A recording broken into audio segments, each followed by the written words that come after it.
Hello viewers, welcome to మనలా excellence YouTube channel. ఈరోజు మనం వీడియోలో మాట్లాడుకోబోతున్నటువంటి వ్యక్తి మనకి ఢిల్లీ హైకోర్టులో జడ్జిగా అపాయింట్ కావడానికి ఇతని విషయంలో చాలా డిలే అవుతుందన్నమాట. అంటే ఇతను ఢిల్లీ హైకోర్టులో జడ్జిగా అపాయింట్ కావాల్సినటువంటి వ్యక్తి. మరి ఇతను ఢిల్లీ హైకోర్టు జడ్జిగా అపాయింట్ కావడంలో మరి ఆపుతున్నటువంటి అంశాలు ఏంటి అన్న విషయాలు మనం ప్రధానంగా ఈ యొక్క ఎల్జీబీటీ కమ్యూనిటీ గురించి డిస్కస్ చేస్తాం. ఎందుకంటే ఇతను ఎవరైతే ఉన్నారో తనను తానుగా గే అని ప్రకటించుకోవడం జరిగింది. మీరు యొక్క మ్యాప్ చూసినట్టయితే కనుక మల్టీ కలర్ ఫ్లాగ్ చూసినట్టయితే దీన్ని మనం ఎల్జీబీటీ కమ్యూనిటీ వాళ్ళ యొక్క రైట్స్కి సంబంధించినటువంటి ఫ్లాగ్గా చూడొచ్చు. ఓకే, సరే. మరి తనను తానుగా గే అని అనౌన్స్ చేసుకోవడం వల్ల ఈ యొక్క గవర్నమెంట్ ఆఫ్ ఇండియా ఏం చెప్తుందంటే అతన్ని అపాయింట్ చేయడంలో మాకు కొన్ని ఇబ్బందులు ఉన్నాయంటున్నారు అనమాట. మరి సుప్రీంకోర్టు ఏం చెప్తుంది వీటిపైన? సుప్రీంకోర్టు ఏ కేసుని కోట్ చేస్తుంది అన్న వాటిన్నింటి గురించి మనం డిస్కస్ చేద్దాం. సరే, ఈ ఫర్దర్ డీటెయిల్స్లోకి వెళ్ళే కన్నా ముందు మనకి ఇది సిలబస్ పాయింట్ ఆఫ్ వ్యూలో ఈ యొక్క జిఎస్ పేపర్ 2 కాన్స్టిట్యూషన్ అన్న దాంట్లో ఉంటుంది జ్యుడిషియరీ. అలానే టీఎస్పీఎస్సీ గ్రూప్ 1 మెయిన్స్ పేపర్ 3 అలానే సెక్షన్ 2 ఇందులో ఇండియన్ కాన్స్టిట్యూషన్లో జ్యుడిషియరీ అన్న దాంట్లో ఉంటుంది. అలానే ఏపీపీఎస్సీ గ్రూప్ 1 మెయిన్స్ పేపర్ 3 కాన్స్టిట్యూషన్లో జ్యుడిషియరీ అన్న దాంట్లో ఉంటుంది. ఓకే, దాంతోపాటు మీకు ఒక చిన్న అనౌన్స్మెంట్ స్టూడెంట్స్.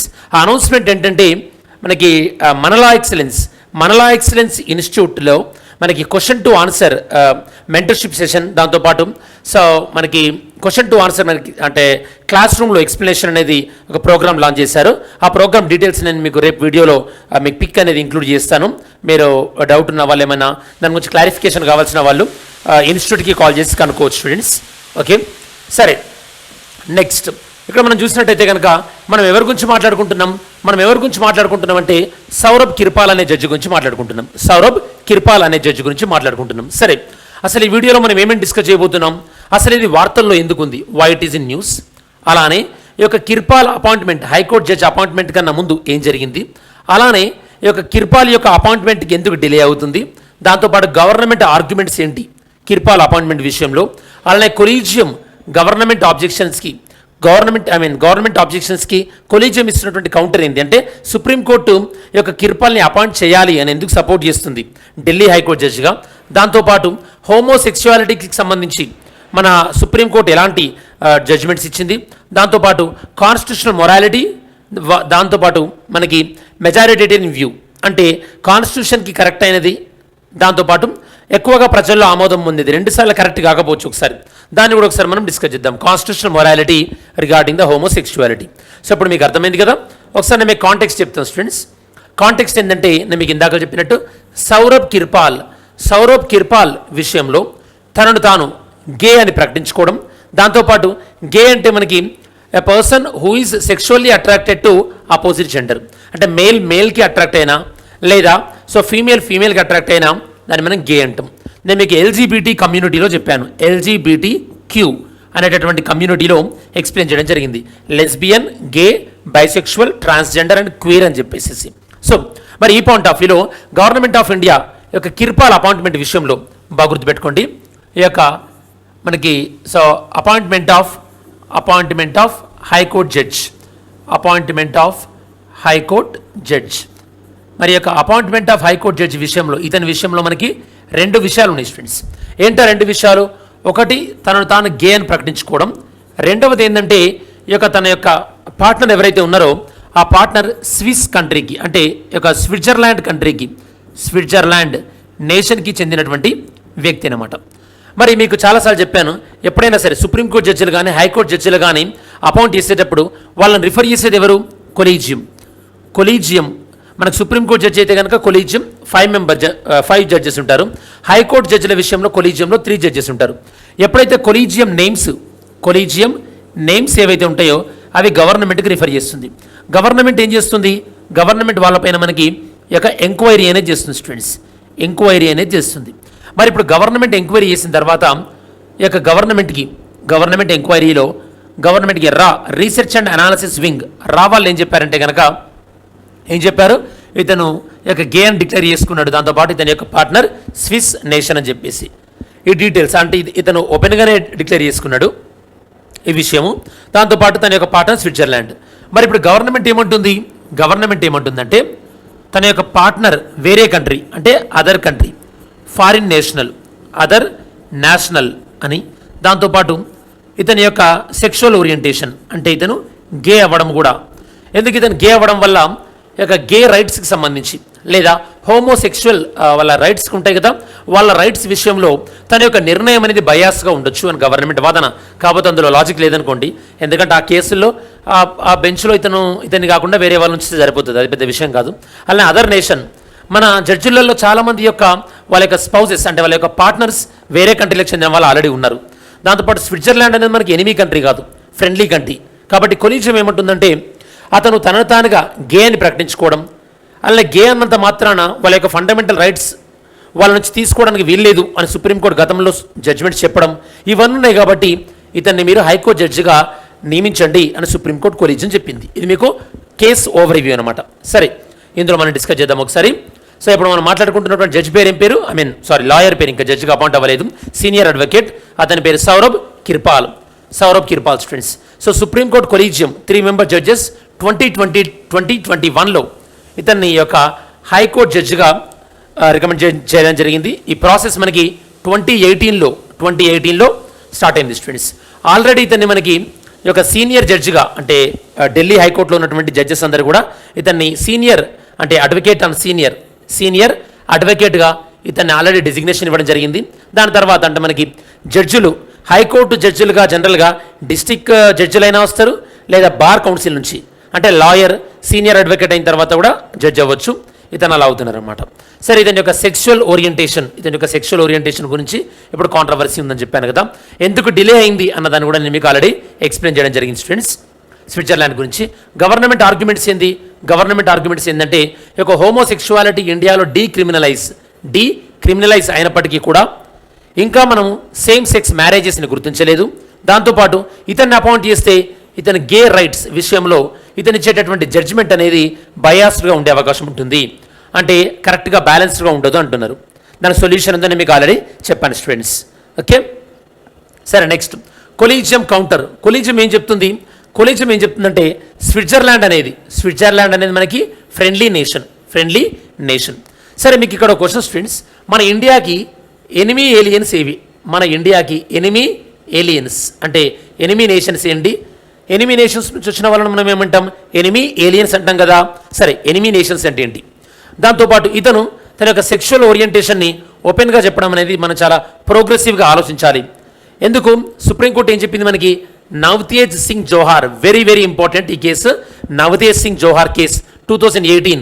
ఇందులో ఏం చెప్పారంటే ప్రతి వ్యక్తి కూడా తన సెక్షువల్ ఓరియంటేషన్కి సంబంధం లేకుండా తన స్టేట్ అంటే అపోజిట్ జెండర్ విషయంలో ఇంట్రెస్ట్ ఉందా, లేదా గే అయినా లెస్బియన్ అయినా ప్రతి ఒక్కరికి కూడా డిగ్నిటీగా బ్రతికేటటువంటి హక్కు ఉంది.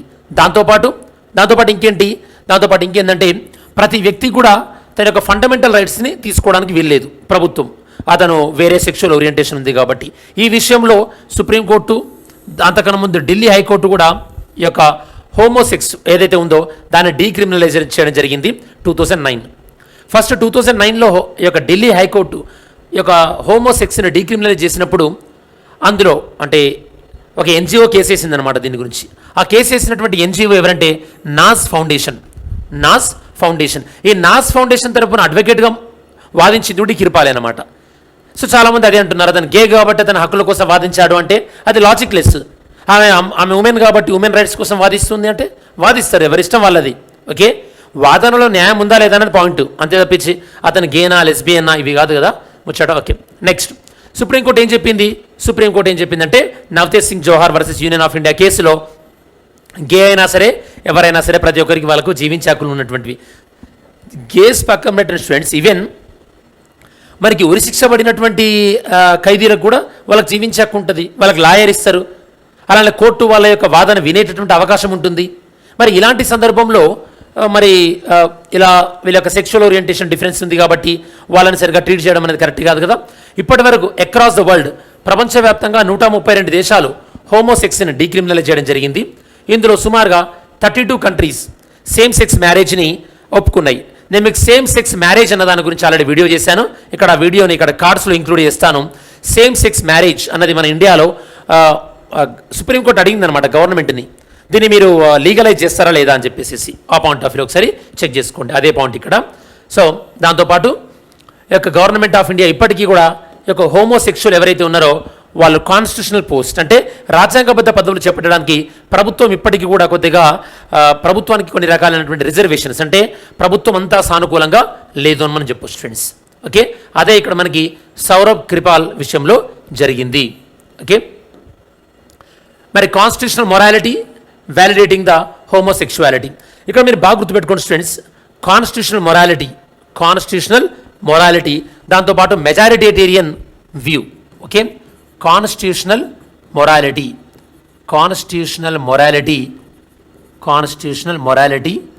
దాంతోపాటు మెజారిటేరియన్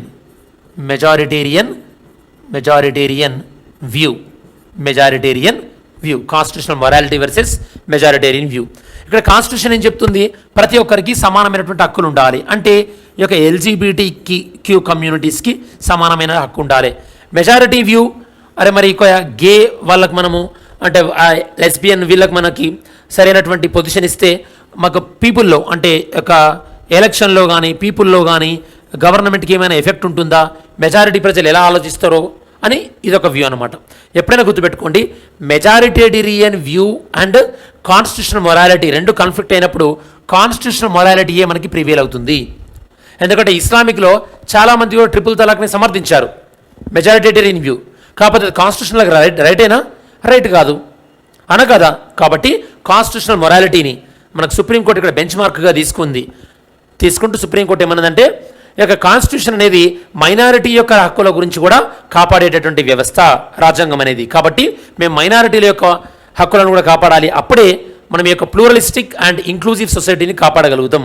అంటే భిన్నత్వమైనటువంటి సమాజాన్ని, ప్లూరలిస్టిక్ ఓకే ఇంక్లూజివ్ అందరినీ కలుపుకుంటున్నటువంటి సమాజాన్ని మనం ఈ యొక్క కాపాడగలం. దాంతోపాటు ఇద్దరు మేజర్స్ వాళ్ళు కన్సెన్షువల్గా అంటే వాళ్ళ అంగీకారంతో సెక్షువల్లో ఇన్వాల్వ్ అయినప్పుడు ఆ విషయంలో కోర్టులు కూడా జోక్యం చేసుకోవడానికి వీల్లేదు. ఈవెన్ గవర్నమెంట్ కూడా అది సంబంధం లేనటువంటి విషయం అని సుప్రీంకోర్టు చాలా స్పష్టంగా చెప్పిందనమాట. ఇక్కడ ఇంకో ఆర్టికల్స్ని కూడా కోట్ చేసింది సుప్రీంకోర్టు. ఏంటంటే ఆర్టికల్ 15 ఏం చెప్తుంది? మనం ఎవరిని కూడా డిస్క్రిమినేట్ చేయకూడదు అనే విషయంలో మనకి జెండర్ అనేది కూడా వస్తుంది. ఆ జెండర్లో సెక్షువల్ ఓరియంటేషన్ కూడా వస్తుంది. అంటే ఇండైరెక్ట్ అనమాట, డైరెక్ట్ ఇక్కడ చెప్పకపోయినప్పటికీ కూడా మన ఇంటర్ప్రిటేషన్ సుప్రీంకోర్టు ఏమిచ్చిందంటే మనం ఒక వ్యక్తిని ఈ యొక్క జెండర్ బేస్ పైన డిస్క్రిమినేట్ చేయకూడదు. అందులో భాగంగా అతను ఎల్జీబీటీలో ఏదైనా వర్గానికి చెందినవాడా అని కూడా మనం డిస్క్రిమినేట్ చేయకూడదు స్టూడెంట్స్. ఫైనల్గా కంక్లూజన్ ఏంటంటే సుప్రీంకోర్టు యొక్క రీజనబుల్గా ఎలాంటి రీజనబిలిటీని సపోర్ట్ చేస్తూ యొక్క కాన్స్టిట్యూషనల్ మొరాలిటీని కాపాడాల్సినటువంటి బాధ్యత సుప్రీంకోర్టు పైన ఎంతైనా ఉంది అని మనము చెప్పొచ్చు ఫ్రెండ్స్. సరే, నెక్స్ట్ నిన్నటి మనకి వీడియోలో మనం అడిగినటువంటి క్వశ్చన్ ఏంది? Which constitution amendment abolished the category ABCD states? Abolish చేసింది ఏంది అన్నాం? 7th constitution amendment. Answer A, 7th constitution amendment students. Next ఈరోజు చూస్తే కనుక ఈరోజు వీడియోలో question, who among the following has the right to establish the bench of the supreme court elsewhere in the country? మన భారతదేశంలో ఢిల్లీలో కాకుండా వేరే ప్రాంతంలో సుప్రీంకోర్టు యొక్క బెంచ్ని ఏర్పాటు చేసేటటువంటి అధికారం ఎవరికి ఉంది అని అడుగుతున్నారు students. Next mains question, the efficiency of the collegium system has been challenged time to time in terms of its independency and transparency of the judicial appointment. ఈ యొక్క కొలీజియం సిస్టమ్ యొక్క ఎఫిషియన్సీ అంటే సమర్థత అనేది అయితే ఉంటుందో దానికి ప్రతిసారి మనం ఛాలెంజింగ్గా ఉంది. ఎందుకంటే అందులో సరైనటువంటి ట్రాన్స్పరెన్సీ లేదని, అలానే వాళ్ళు సరిగా ఇండిపెండెంట్గా ఉండట్లేదని. దీన్ని మీరు క్రిటికల్గా ఎగ్జామైన్ చేయండి, దీన్ని మీరు విశ్లేషించండి అని అంటున్నాం ఫ్రెండ్స్. సరే, మరి ఈ వీడియోలో మనం ఎండ్ చేసే కన్నా ముందు ఎవరి గురించి మాట్లాడుతున్నాం? మనం సౌరభ్ కృపాల్ గురించి మనం మాట్లాడినాం. ఓకే, దాంతోపాటు ఇందులో మనం ఏమేమి డిస్కస్ చేస్తాం? గవర్నమెంట్ ఆఫ్ ఇండియా ఎలాంటి వాదనలు చెప్తున్నది, అతని యొక్క సెక్షువల్ ఓరియంటేషన్, అలానే తన యొక్క సెక్షువల్ పార్ట్నర్ ఎవరైతే ఉన్నారో అతను వేరే కంట్రీకి చెందినవాడు అవ్వడం అనేది గవర్నమెంట్ చెప్పినటువంటి ఆబ్జెక్షన్. మరి సుప్రీంకోర్టు యాక్సెప్ట్ చేసిందా? కొలీజియం దాన్ని సపోర్ట్ చేసిందా? లేదు. ఏ పాయింట్ ఆఫ్ వ్యూలో కొలీజియం సపోర్ట్ చేయలేదు? కొలీజియం ఎందుకు సపోర్ట్ చేయలేదంటే we have to follow the constitutional morality. అంటే రాజ్యాంగ ఆధిపత్యాన్ని మనం ఫాలో అవ్వాలి, అంతే తప్పించి మెజారిటీ వాదాన్ని అంటే ఎక్కువ మంది చెప్తున్నారు కదా అని మనం ఫాలో అవ్వకూడదు. We have to follow the constitution morality అని చెప్తూ మనకి సుప్రీంకోర్టు డిఫరెంట్ కేసెస్ని కూడా కోట్ చేయడం జరిగింది. సో ఇది స్టూడెంట్స్ మనకి ఓవరాల్గా ఈ యొక్క సౌరవ్ కిర్పాల్ సంబంధించినటువంటి ఈ యొక్క అపాయింట్మెంట్లో ఎందుకు డిలే జరుగుతుంది అన్నదానికి సంబంధించినటువంటి సమగ్రమైన విశ్లేషణ.